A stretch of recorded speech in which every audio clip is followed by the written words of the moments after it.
dahilan kung bakit di ako sumuko sa mga bagay na kung ba't ang luha ko'y tumulo. Ito ang mensahe ko upang aking ipahatid sa mga tropa, kaibigan, kapangkat at kapatid. Pasasalamat kong kay tagal ko nang gustong sabihin, ang puso ko ang gumawa nitong aking awitin. Para sa inyong lahat, ito ang tanging paraan sa mga taong para sa akin ay palaging nandyan. Hambog.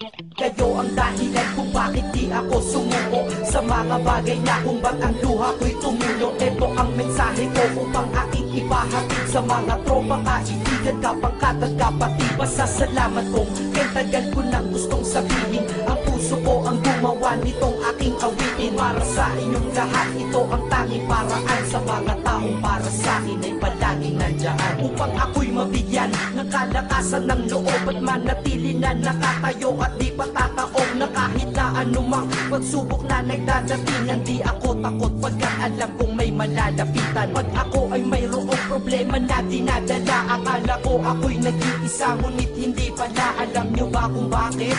Kasi andyan sila, handa na iabot ang tulong nagmula sa kanila. Walang reklamo at walang hinihingi na kapalit, kaya di lang kaibigan turing ko kundi sang malapit na kapatid. Sila'y kinikilala kong ikalawa na pamilya. Wag ko daw isiping mag-isa ka pa, dahil sila'y aking sandalan, di ako pinabayaan. Damahin ko kalungkutan, di nila pinapayagan. Kung wala kayong lahat kaibigan ko, marahil wala na rin ako, ngunit nandito pa ako dahil kayo ang dahilan kung bakit di ako sumuko sa mga bagay na kung ba't ang luha ko'y tumulo. Ito ang mensahe ko upang aking ipahatid sa mga tropa, kaibigan, kapangkat at kapatid. Pasasalamat kong kay tagal ko nang gustong sabihin, ang puso ko ang gumawa nitong aking awitin. Para sa inyong lahat, ito ang tanging paraan sa mga taong para sa akin ay palaging nandyan. At di kayo nawawala at di ako tinalikuran, yan ang dahilan kung bakit hindi ko kinalimutan ang aking pinagmulan. Pakikisama nangunguna, pag nakita ka ng tropa sasabihin shot ka muna. Pag nabatrip sa pamilya, lalabas ka lang ng bahay, lakad lang ng konti, andyan sila at merong tagay na inyong pagsasaluhan at inyong pinapaikot. Simpleng tulong yan nilang unti-unting pinapalimot ang problema mong pasan-pasan sa mga pangyayari sa tahanan o sa pera o kahit pa sa babae. Kahit sa gulo o away, tila pa mga sundalo, di pwedeng maiwan ang isa, manalo o matalo. Ganyan ang kaibigan ko, mas kilala bilang barkada. Kung ako'y mamamatay na bukas, ako'y handa na. At kung may ikalawang mundo o buhay para sa akin,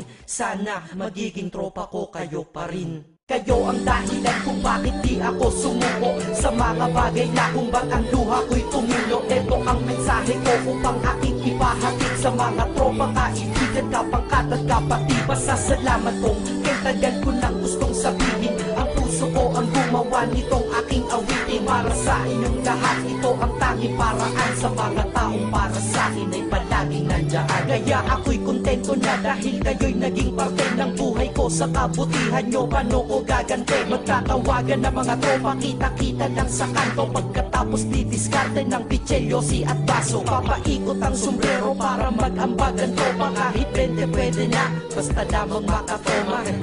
Ganito kami, at least magkakaramay. Kaya wag kang magtaka kung ba't masasaya ang tambay, dahil tambay ay binubuo ng samahan na tunay. May kaibigang adik, mabait, iba ay merong sungay. Oo, iba-iba ang aming mga katauhan, pero iisa ang grupo pag sa trip at kagaguhan. Pag ika'y nalulungkot, kanino ka ba lumalapit? Pag nais mong bumitaw, kanino ka ba kumakapit? At kanino ka lumapit sa oras ng kagipitan?